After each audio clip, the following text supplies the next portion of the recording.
নমস্কাৰ প্ৰিয় বন্ধু বান্ধৱীসকল, মই শংকৰ আৰু আপোনালোকক স্বাগতম জনাইছোঁ শংকৰ বগীবীৰ ইউটিউব চেনেলত।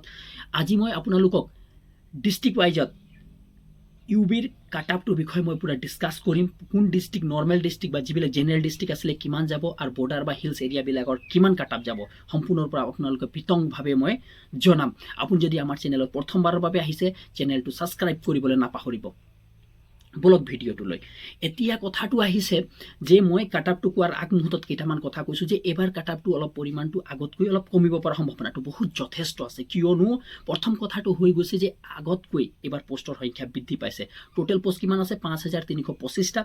ইউবি যদি আমি অকলে চাবলৈ যাওঁ তো 1749টা পোষ্ট আছে। আগত আছিলে 2100 ওচৰা-ওচৰি পোষ্ট।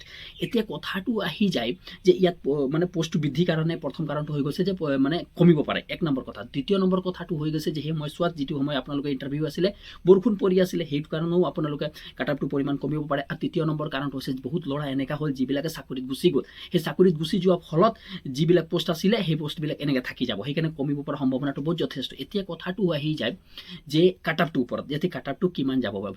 যদি বৰ্ডাৰ এৰিয়াবিলাকত ইউবি কাৰণে যদি আমি চাওঁ, এই ছোৱালীৰ কাৰণে নহয় দেই, মই অকল ল'ৰাবিলাকৰ কাৰণে মই এই ভিডিঅ'টো বনোৱা হৈছে। ছোৱালীবিলাকৰ কাৰণে এক নেক্সট ভিডিঅ' মই বনাই দিম। এটা কথাটো, যদি আমি ল'ৰাবিলাকৰ কাৰণে বৰ্ডাৰ এৰিয়াবিলাক যদি বৰ্ডাৰ বা হিলছ এৰিয়াবিলাক যিবিলাক আছে তাত যদি আমি কাট আপটো চাবলৈ যাওঁ, তেনেহ'লে আপুনি গম পাব আগত মানে সবচে ল' 22লৈকে আহিছিলে, 22-23 পোৱাখিনিও আহি গৈছিলে নাম। কিন্তু এবাৰ মই কাট আপটো মই ভাবি লৈছোঁ যে আগত যিমান আছিলে, যি ডিষ্ট্ৰিক্টত আপুনি আছে, চাওক প্ৰত্যেক ডিষ্ট্ৰিক্টত চেঞ্জ হ'ব পাৰে কাট আপ। এটা কথা মনত ভাবি ল'ব যে ডিব্ৰুগড়ৰ যি কাট আপটো আছে সেইটো ধেমাজিৰ লগত নিমিলে, ধেমাজি যিটো কাট আপটো আছে সেইটো ধুবুৰীৰ লগত নিমিলিব পাৰে। এতিয়া আৰু হিলছ এৰিয়াবিলাকতো একেবাৰে কাট আপটো বহুত বেলেগ ধৰণৰ। এতিয়া কথাটো হৈ গৈছে যে যিবিলাক বৰ্ডাৰ বা ডিষ্ট্ৰিক্ট এৰিয়াবিলাকৰ আছিলে, যেনে 22, 23, 24, 25 এনেকৈ যদি আপুনি পাইছে, তো এটা আপুনি ভাবি লওক যে আপোনালোকৰ নামটো আহিব পৰা সম্ভাৱনাটো আছে। কিয় আছেই, মানে খাটাং আছে। যে আপুনি যদি 30 ওচৰা-ওচৰি পাই থৈছে, তেনেহ'লে আপোনালোকে কংগ্ৰেচুলেশ্যন, আপোনাৰ আৰু এটা হৈ গ'ল চাকৰি, মানে চাকৰি পাবলৈ প্ৰায় যোগ্য হৈ গ'ল। কেলেই এবাৰ বহুত পোষ্ট বেছি আছে, তাৰপিছত ল'ৰা সংখ্যাও কমি গ'ল। কালি পৰহি SSC GD ল'ৰাবিলাকৰ জইন কৰি দিলে।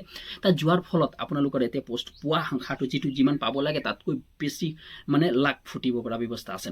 এতিয়া কথাটো আহি গ'ল বৰ্ডাৰ এৰিয়াৰ কথাটো আপোনালোকে বুজি পালে কি 22, 23, 24, 25 এইকেইটা ভিতৰতে আপোনালোকৰ যদি নামটো আছে, চক এইটো URৰ হয় দেই, আপোনাৰ OBC বা SC ST বিলাকৰ তাপোজ চাব পৰা যায়। এতিয়া নৰ্মেল ডিষ্ট্ৰিক্টবিলাকত নৰ্মেল ডিষ্ট্ৰিক্টত মই যদি চাবলৈ যাওঁ, এতিয়া নৰ্মেল ডিষ্ট্ৰিক্টবিলাকত আকৌ কাট আপবিলাক বহুত হাই লেভেলত যায়, কিন্তু বহুত হাই লেভেলত কাট আপবিলাক যায়। এতিয়া কথাটো হৈ গ'ল নৰ্মেল ডিষ্ট্ৰিক্ট আকৌ প্ৰত্যেক ডিষ্ট্ৰিক্টৰ বেলেগ বেলেগ কাট আপ থাকে। মই যদি নৰ্মেল ডিষ্ট্ৰিক্টত যদি কাট আপবিলাক চাওঁ, তেনেহ'লে মই চাওঁ যে প্ৰায় ডিষ্ট্ৰিক্টবিলাকে 28, 29, 30 পোৱা ল'ৰাকেইটাৰ সংখ্যা বহুত যথেষ্ট বেছি। এতিয়া কথা 31, 32টো প্ৰায় কম ল'ৰাবিলাক হয়, যেনেকৈ ডিব্ৰুগড় হৈ গ'ল, শিৱসাগৰ হৈ গ'ল, ধেমাজি হৈ গ'ল, ধুবুৰী চাইড এইফালে অলপ কাট আপটো অলপ বাক্সা হৈ গ'ল, এনেকুৱাবিলাকৰ অলপ ডিষ্ট্ৰিক্টবিলাকৰ কাট আপটো অলপ হাই হয় মানে URৰ। এতিয়া কথাটো হৈ গ'ল, এতিয়া যদি আমি নৰ্মেলি চাব যাওঁ, যদি আপুনি 28ৰ পৰা আছে, 28 বা 27 থাকিলেও কোনোবা এটা ডিষ্ট্ৰিক্টত আপোনাৰ আহি যাব পাৰে যে URৰখিনি কথা আছোঁ 28, 29, 30, 31, 32 ইয়াৰ ভিতৰতে আছে। ইয়াৰ ভিতৰতে আপোনালোকৰ কাট আপটো যাব, তাতকৈ ওপৰত নাযাব। খুব হাইষ্ট যদি বহুত নৰ্মেল মানে বহুত হাই মানে টক্কৰটো বহুত যদি হাই লেভেলত হৈছে, তাত জেগাটো 29, 30, 30তকৈ ওপৰত নাই, 30, 31 তাতকৈ ওপৰত নাযায়। কিয়নো এবাৰ পোষ্টৰ সংখ্যা যথেষ্ট বৃদ্ধি আছে।